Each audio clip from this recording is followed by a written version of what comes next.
J'en viens à la franc-maçonnerie au Québec, sur lequel j'ai eu par un ami quelques éléments qui sont évidemment un peu sommaires. Voici les points que je compte traiter très rapidement. Structure et effectif, les relais de la franc-maçonnerie, comme le MLQ, comme le club Condorcet, comme le club Jacques Cartier. Troisième point, l'action de la franc-maçonnerie illustrée par le cas de Léon Patnaud, qui est mort il y a quelques années, et le cas de Gloria Escomel. Enfin, l'action de déchristianisation opérée par la maçonnerie et ses relais, l'action en particulier du MLQ et le cas d'Ebn Ibris. Alors, premier point, structure et effectif. Voici les quelques éléments que j'ai pu rassembler dans différents documents. Vous avez au Québec principalement une maçonnerie d'origine anglaise. La Grande Loge du Québec, fondée en 1759, obédience anglaise, tendance déiste et conservatrice au sens américain du mot conservateur, c'est-à-dire la conservation des idées libérales et révolutionnaires, davantage, et environ 10 000 membres, dont seulement 2% sont francophones. À côté de ça, vous avez les loges qui sont rattachées au Grand Orient de France. Ces loges ont été fondées en 1877. Elles ont une tendance agnostique et libérale comme le Grand Orient de France, alors que la Grande Loge du Québec est déiste. Elles comptent 1 millier de membres, en majorité francophones, et leur activité interrompue depuis le début du siècle jusqu'à 1977 semble avoir été reprise en 1977. Donc au total, on peut penser qu'il y a environ 11 à 12 000 francs-maçons au Québec, parmi lesquels 1 millier de francophones et 10 à 11 000 qui sont des anglophones. Voilà à peu près pour les chiffres. Et la grande majorité est d'obédience anglaise, une petite minorité se rattachant au Grand Orient de France. Qu'est-ce que ça donne au point de vue effectif? Les chiffres sont intéressants à considérer. Vous avez 12 000 francs-maçons au Québec, soit un franc-maçon pour 550 habitants. Vous avez grosso modo 80 000 francs-maçons en France, soit un franc-maçon pour 690 habitants. Donc on peut dire que toute proportion gardée, il y a un petit peu plus de francs-maçons au Québec et qu'en France à population égale, mais il y en a beaucoup, beaucoup moins qu'aux États-Unis, puisqu'aux États-Unis, il y aurait une proportion 7 ou 8 fois plus élevée que celle que nous trouvons soit au Québec, soit en France. On vérifie là, ce que je disais tout à l'heure, c'est que dans les pays latins à majorité catholique, les francs-maçons sont en général beaucoup, beaucoup moins nombreux que dans les pays protestants, et ceci s'explique du fait que, primo, la franc-maçonnerie est née dans ce pays protestant qui était l'Angleterre de 1717, et deuxièmement, dans les pays protestants, je n'ai pas eu le temps d'en parler, la franc-maçonnerie ne rencontre pas d'obstacles, alors que dans les pays catholiques, l'Église catholique d'une part et beaucoup de gouvernements catholiques d'autre part ont mis le maximum de bâtons dans les roues à la franc-maçonnerie tant qu'ils l'ont pu. À côté de ça, vous avez d'autres obédiences américaines, moins connues. J'avais trouvé il y a quelques années dans un journal cette photo qui m'avait été donnée, qui m'avait paru assez intéressante, sur le Karnak Temple, avec un personnage canadien, Gilles Dubé, et qui fait partie des adorateurs du temple de Karnak. C'est une obédience maçonnique dont, autant que je sache, le siège principal se trouve aux États-Unis, mais il s'agit là de petits groupes qui sont minoritaires dans l'ensemble des 12 000 francs-maçons canadiens. Voilà pour la structure et pour les effectifs. Deuxième point, les relais. Je vous ai dit que les relais de la franc-maçonnerie sont très importants parce que la franc-maçonnerie souhaite que ne soient pas trop facilement découverts ses objectifs. Elle a donc besoin de relais pour transmettre dans le grand public les projets de société, les idées, les consignes, les idées directrices qu'elle élabore. Un des premiers relais de la franc-maçonnerie est visiblement le MLQ, Mouvement laïque québécois.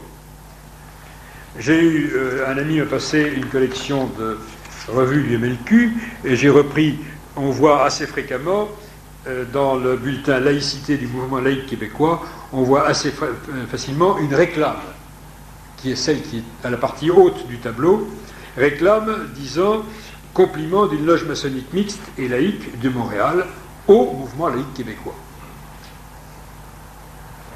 Et vous avez visiblement cette loge maçonnique mixte et laïque de Montréal, avec le compas et le cimetière, et les 3 points qui sont des symboles maçonniques bien connus. Autre relais de la franc-maçonnerie au Québec, le cercle Condorcet. Voilà ce qu'on lisait dans une revue du MLQ, la revue Laïcité, texte au tableau. Le Conseil national du mouvement laïque québécois a décidé à sa réunion du 5 septembre 1988 d'encourager la fondation d'un cercle Condorcet à Montréal. Le premier cercle Condorcet fut fondé à Paris en 1987 sous l'inspiration de la Ligue française de l'enseignement. Le cercle Condorcet de Montréal sera un lieu organisé pour débattre et pour produire des idées, des thèses, des propositions qui seront ensuite diffusées, confrontées et soumises à l'opinion publique. Fin de la citation de la revue Laïcité, du journal Laïcité. Donc vous voyez là comment s'engendrent ces relais. Le MLQ est visiblement un relais de la franc-maçonnerie québécoise, et le MLQ lui-même donne naissance à un cercle Condorcet qui est un relais de relais, si vous voulez. Et le cercle Condorcet est en liaison directe avec le cercle Condorcet de Paris, et qui a été fondé par la Ligue française de l'enseignement, la Ligue française de l'enseignement étant un des relais du Grand Orient de France. Donc tout ça se tient, et vous avez là des relais en cascade, MLQ et cercle Condorcet. Autre relais de la franc-maçonnerie, voilà, d'après le Devoir de Montréal du 17 juin 1987, je lui laisse la responsabilité de ses affirmations, ce qu'il dit du cercle Jacques Cartier. Je cite le Devoir. En 1926, à Ottawa, un groupe de fonctionnaires fédéraux fondait une société discrète, l'Ordre des commandeurs de Jacques Cartier. Le secrétaire fondateur était un Canadien français franc-maçon. Le but était de promouvoir et de favoriser la venue de Canadiens français dans le gouvernement et le service civil.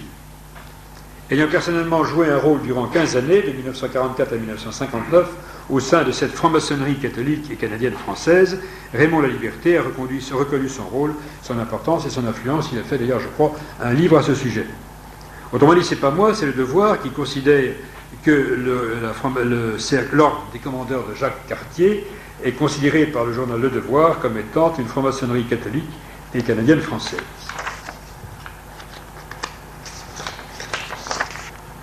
Je n'ai pas le temps de vous détailler l'activité de ces différents cercles.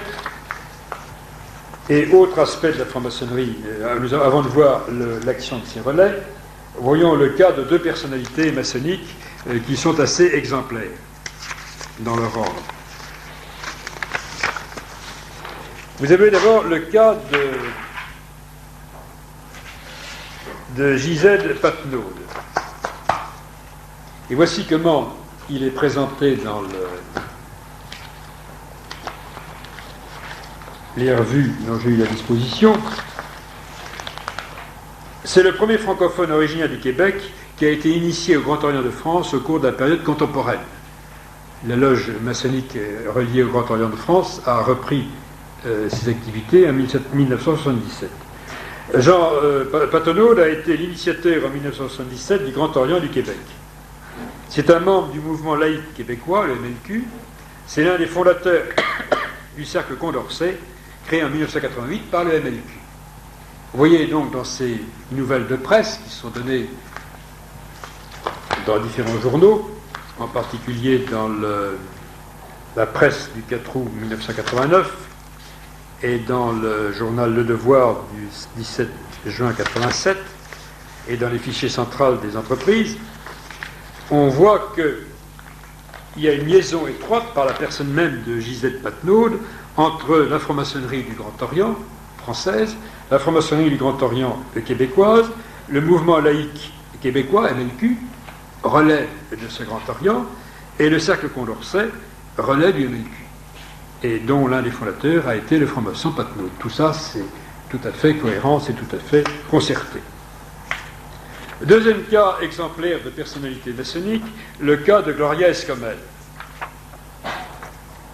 Oui, donc, voilà ce que je disais sur Patnaud, lien entre la franc-maçonnerie et les relais que sont le MLQ et le cercle Condorcet, et par ailleurs lien entre la franc-maçonnerie québécoise du Grand Orient et la franc-maçonnerie française du Grand Orient, puisque le fondateur du Grand Orient de Québec était membre du Grand Orient français. Le cas de Gloria Escomel, un deuxième cas également exemplaire. Elle a incontestablement des affinités avec la franc-maçonnerie, puisqu'elle donne des conférences intitulées « Qui sont les francs-maçons ?» Elle a donné une conférence intitulée « Qui sont les francs-maçons ?» organisée le 30 novembre 1993 par l'ordre maçonnique mixte Le Droit Humain. Il faut voir cette personnalité assez riche et assez complexe de Gloria Escomel. Elle se présente comme une militante lesbienne. Elle est membre du comité d'action politique de la table de concertation des gays et lesbiens du Grand Montréal. Elle est ensuite administrateur de la LICRA, Ligue internationale contre le racisme et l'antisémitisme, qui est un organisme juif extrêmement actif en France et qui doit avoir des antennes au Québec. Donc, à travers la personne même de Gloria Escomel, à travers les facettes multiples de cette personnalité, on voit les liens entre la franc-maçonnerie, ce relais de la franc-maçonnerie qu'est la LICRA, et en même temps l'influence, les liens avec ces milieux LICRA et franc-maçonnerie, des réseaux homosexuels dont vous connaissez la puissance politique, et en particulier puisque Madame Gloria Escomel fait partie de la table de concertation des gays et lesbiennes du Grand Montréal. Ceux d'entre vous qui s'intéresseraient à ce sujet très particulier qui est la puissance politique des réseaux homosexuels, vous avez sur le cas des États-Unis un livre absolument passionnant qui s'appelle The Homosexual Network, le réseau homosexuel, qui a été fait par un prêtre d'origine cubaine et qui est vraiment une analyse extrêmement fouillée de la puissance politique de ces réseaux telle qu'elle existait dans les années 1985. Mais il est bien évident que de 1985 à nos jours, en l'espace de 10 ans, cette puissance, évidemment, s'est considérablement développée, et je pense que Gloria Escomel en est un des représentants.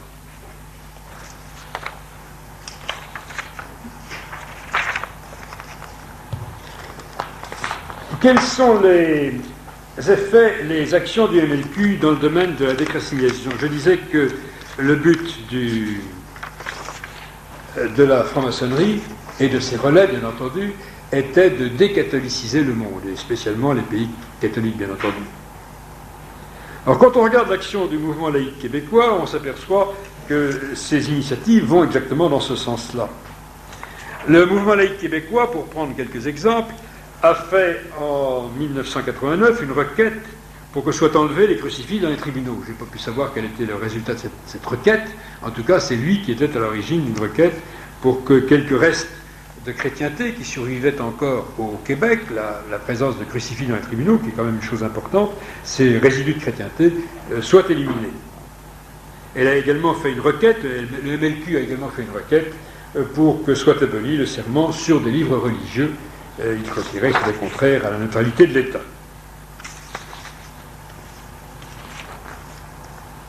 Autre organisation maçonnique qui joue un rôle important dans le cadre de la déchristianisation, c'est le cas des B'nai B'rith. En parlant des B'nai B'rith aux États-Unis, j'ai montré que, contrairement à ce que disent les gens des B'nai B'rith, il s'agit bien d'une loge maçonnique, une structure maçonnique. Quelle est son action aux États-Unis? Au Canada, en voici quelques exemples. Voici un extrait de l'article Le Suburban, qui est un journal de ou d'Ottawa ou de Montréal, je ne sais pas de quel est c'est Montréal, oui. Donc dans ce journal du 23 février 1994, c'est tout récent, sous le titre « Le B'nai B'rith envisage maintenant de demander que l'on change le texte de l'hymne national ». Article de Joël Goldenberg de l'équipe du Suburban. Et je cite le petit texte qui est en anglais en dessous. Le B'nai B'rith envisage de demander que l'on change les mots de la version française de l'hymne national canadien parce qu'il a une orientation chrétienne qui est très très marquée et que cette orientation chrétienne est en conflit avec l'esprit de multiculturalisme et d'égalité des citoyens de toutes les foi. Je ne me rappelle plus lesquels étaient les mots en question. Je crois que le mot, je cherche le passage. Portera l'épée et la croix. Désolé. Car ton bras c'est porter l'épée, ton bras c'est porter la croix. C'est ça les mots qui ne figurent pas dans la version anglaise, qui figurent beaucoup plus dans la version anglaise est plus neutre. Mais voilà les mots que les B'nai B'rith. Vous me direz, ça n'a pas une importance considérable. Si, parce que c'est un signe de cette volonté de déchristianisation, de décatholicisation toutes les loges maçonniques, aussi bien les loges juives comme l'hébride, que les loges d'obédience française comme le Grand Orient du Québec, que les loges d'obédience anglaise comme celle dont je parlais au début de l'exposé, ou que les relais de ces différentes loges comme le LICRA ou le MLQ ou le Cercle Condorcet.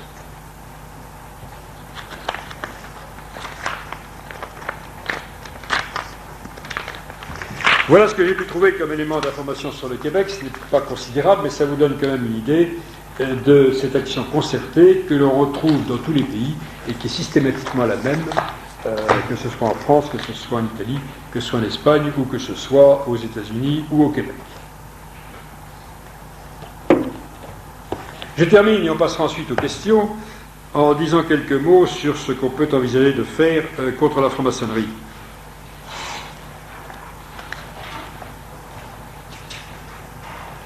Pourquoi la franc-maçonnerie est-elle si puissante? Parce que, si vous voyez la remarque de Saint-Pédis qu'il faut inlassablement répéter, de nos jours, la force principale des mauvais, c'est la lâcheté et la faiblesse des bons. Et tout le nerf du règne de Satan réside dans la mollesse des chrétiens.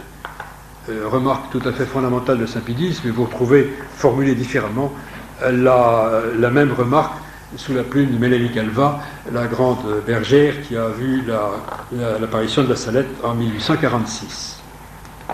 C'est la mollesse des chrétiens qui explique cette puissance de la franc-maçonnerie qui nous persécute. Mollesse des chrétiens dans la prière, mollesse dans l'étude, mollesse dans l'action. Et reprenons ces 3 points. Il y a d'abord le recours à la prière contre cette force qui est fondamentalement anticatholique. L'Évangile nous l'apprend, certains domaines, certains démons ne se chassent que par le jeûne et la prière. D'où l'importance de la prière pour lutter contre un organisme qui incarne sur terre le non serviam, le je ne servirai pas de Lucifer. Et quelle prière plus particulièrement? Dans son encyclique Humanum Genus, le pape Léon XIII le précise, je cite Léon XIII, qu'il dit qu'il faut prier, demander à la Vierge Marie, Mère de Dieu, de se faire notre auxiliaire, victorieuse de Satan dès le premier instant de sa conception, dit Léon XIII, qu'elle déploie sa puissance contre les sectes réprouvées. Appelons notre aide le prince des milices Céleste Saint-Michel, qui a précipité dans les enfers les anges révoltés, Saint Joseph, l'époux de la Vierge Marie, le tutélaire patron de l'Église catholique, et enfin les apôtres Saint-Pierre et Saint-Paul. Voilà quelques-unes des prières que demandait Léon XIII. Et n'oublions pas, c'était un objectif de prière très cher au grand saint Saint Maximilien Kolb, qui a passé une partie de sa vie à lutter contre les francs-maçons, qui avait fondé d'ailleurs une société à cette fin. N'oublions pas de prier pour la conversion des francs-maçons. Saint Maximilien Kolb attachait une très grande importance à cette intention de prière. Rappelez-vous, par exemple, c'est tout à fait typique dans l'histoire de l'Église, que nous racontent les Actes des Apôtres.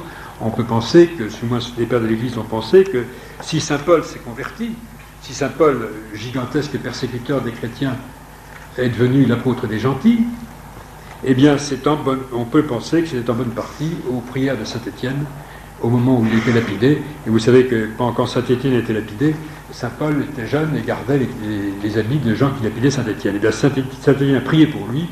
Et bien, le résultat de cette prière, c'est qu'au lieu d'avoir un persécuteur épouvantable, nous avons le plus grand apôtre, le grand apôtre Saint Paul, qui a été l'apôtre des gentils. Je pense que si nous avions davantage comme intention de prier à la conversion des francs-maçons, ça pourrait avoir des effets, peut-être pas aussi spectaculaires, mais en tout cas quelque peu analogues. Mollesse dans la prière, mollesse dans l'étude, mollesse dans l'action. Je viens de parler de la prière, voyons maintenant l'étude. On ne peut pas combattre un adversaire qu'on ne connaît pas. Or, la franc-maçonnerie est facile à connaître, encore faut-il prendre la peine de l'étudier. Ce n'est pas en lisant le quotidien, la presse, le devoir ou le suburban que vous aurez des informations précises sur la franc-maçonnerie, mais vous avez des tas de livres remarquables qui ont été faits, et dans ma petite brochure « Connaissance élémentaire de la franc-maçonnerie », j'ai donné en bibliographie toute une série de titres qui peuvent vous être utiles. Mais si vous n'avez pas le temps d'étudier des ouvrages de 100, 200, 400 pages, lisez au moins cette brochure dans laquelle j'ai essayé de rassembler, j'allais dire, les connaissances d'hommes du monde qu'on a besoin d'avoir sur cette force qui quadrille nos pays et qui joue un rôle anticatholique fondamental. Donc, il est absolument fondamental de faire un effort pour connaître le fonctionnement de la franc-maçonnerie, connaître son idéologie, connaître son occultisme, connaître ses méthodes, savoir comment elle pénètre la société et comment elle fait adapter ses méthodes de liberté, égalité, fraternité dans des groupes catholiques qui n'ont rien à voir apparemment avec la franc-maçonnerie. Enfin, il faut contre cette franc-maçonnerie une contre-attaque qui soit intelligente. Dans une réflexion, le père de Clorivière qui a été un jésuite qui a remarquablement analysé la Révolution de 89, qui est mort en 1817, si je ne me trompe pas, disait ceci: la Révolution était déjà préparée depuis longtemps par le libertinage des esprits et le libertinage des mœurs. Les brigands qui l'ont fait éclater n'auraient jamais réussi dans leur dessein s'ils n'avaient eu pour alliés les égoïstes et les peureux, et surtout les partisans à outrance des demi-mesures et de la conciliation. Donc vous voyez les trois facteurs que donne le père de Corrivière pour le succès des manœuvres maçonniques il y a 150 ans, et c'est la même chose aujourd'hui: libertinage des esprits, libertinage des mœurs, penchant excessif pour les demi-mesures et la conciliation. Trois facteurs qui ont contribué et contribuent toujours au succès de la Révolution. Que faut-il contre le libertinage des esprits, autrement dit contre le libéralisme intellectuel? Il faut une réaction intellectuelle, une formation doctrinale, une formation dogmatique qui soit sérieuse. L'intelligence est faite pour la vérité. Le libéralisme d'origine maçonnique dissout la notion même de vérité. Il y a là une réaction évidente qu'il faut faire et qui suppose un effort personnel de formation. Après le libertinage des esprits, le libertinage des mœurs. Il faut réagir contre ces mœurs païennes qui ont été introduites par les francs-maçons. Là, il y a eu des études très bien faites qui montrent à quel point toutes ces mœurs, toutes ces modes en particulier qui sont absolument infâmes, sont d'origine maçonnique, et qu'il y a une action maçonnique qui remonte aux années 1900, tout à fait cohérente dans ce domaine. C'est un membre de la Grande Loge de la Grande Vente italienne qui, en 1819, disait ceci: c'est en 1843, donc il y a plus de 150 ans, faites des cœurs vicieux et vous n'aurez plus de catholiques. D'où un programme de corruption dont les grandes lignes étaient tracées au début du siècle dernier. Et on peut se poser la question: comment les catholiques peuvent-ils espérer une certaine efficacité dans leur lutte anti-maçonnique s'ils se laissent contaminer par la corruption maçonnique ambiante, s'ils adoptent peu ou prou les mœurs maçonniques caractérisées par l'infidélité conjugale, le non-respect de la vie, l'indécence dans l'habillement et la perte plus ou moins complète du sens de la pudeur? On peut se poser la question.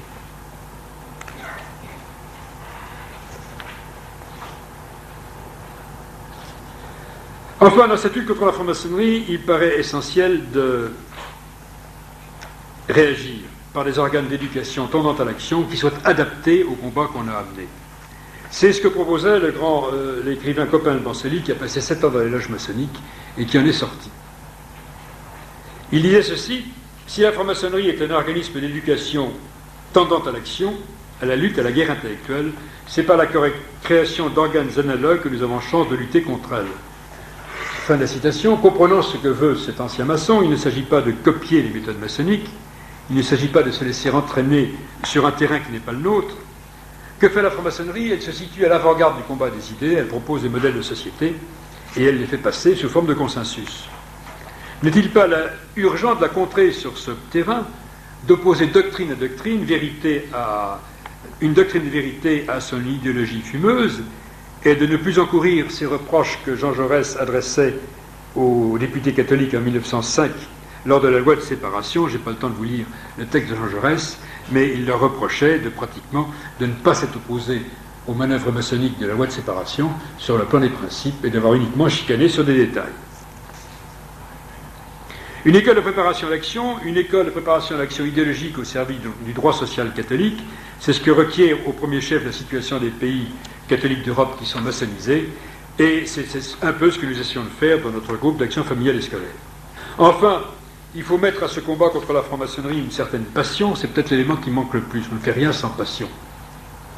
Comment expliquer que des francs-maçons en assez grand nombre fassent preuve d'un zèle persévérant au service d'une cause qui en définitive est sordide et repoussante, alors que la défense de notre patrimoine catholique, québécois ou français, de ces bases catholiques, la défense de toute une gamme de valeurs à laquelle nous tenons, de valeurs chrétiennes, semble laisser indifférente la grande majorité des catholiques. Serions-nous devenus ces tièdes, ces cœurs secs, et qui se sont laissés coloniser par une espèce de pourriture maçonnique, sans même paraître souffrir de cette colonisation? Tout le problème est là, retrouver la passion avec laquelle, comme le disait Thibon, il faut servir notre vieille voie chrétienne, vieille et éternelle, toujours nouvelle. Elle seule donne un sens à la vie, elle seule, parce qu'elle fait de la vie un chemin et de la mort une porte. Fin de la citation de Thibon. Voilà, je vous ai donné donc quelques éléments. Achetez quelques brochures pour ne pas partir les mains vides de cette réunion, gardez une trace écrite de ce qui a été dit, et étudier en profondeur les principes maçonniques. Une fois qu'on a compris les principes, on voit tout de suite les applications et on peut tirer parti des informations que donne la presse quotidienne sur telle ou telle activité maçonnique. Est-ce qu'il y a des questions à poser? Alors, sur les trois exposés, le rappel général de la franc-maçonnerie, la franc-maçonnerie aux États-Unis et la franc-maçonnerie au Québec. Il y a une influence maçonnique au sein même de l'Église, par Rome. Si vous voulez, le propre de la franc-maçonnerie, c'est de jouer sur tous les tableaux. Je n'ai pas eu le temps d'analyser les méthodes maçonniques, mais en politique, quand on fait l'exposé complet sur la franc-maçonnerie, on essaye de montrer, ce qui est certain, c'est que la franc-maçonnerie, systématiquement, joue tous les éventails politiques. Et en France, elle a toujours eu des représentants dans tous les partis politiques qui vont du communisme jusqu'à la droite. Les communistes, pendant un temps, ont été interdits, le Parti communiste a interdit à ses membres de faire partie de la franc-maçonnerie, et cette interdiction a été levée en 1944. Donc, comme il joue la pénétration dans tous les milieux politiques, on peut penser qu'il n'y a aucune raison qu'ils n'essayent pas, par tous les moyens possibles et imaginables, de pénétrer cette structure tellement puissante qu'ils veulent démolir, qu'est l'Église catholique. Donc, depuis que la franc-maçonnerie existe, elle a fait des efforts pour pénétrer dans l'Église. Et depuis que la franc-maçonnerie existe, vous avez eu des hommes d'Église qui ont été francs-maçons. On le sait plus ou moins bien, mais il y a eu des cas assez typiques. On a beaucoup de raisons de penser, par exemple, que le cardinal Rampolla, qui était secrétaire d'État du pape Léon XIII, appartenait à une loge maçonnique.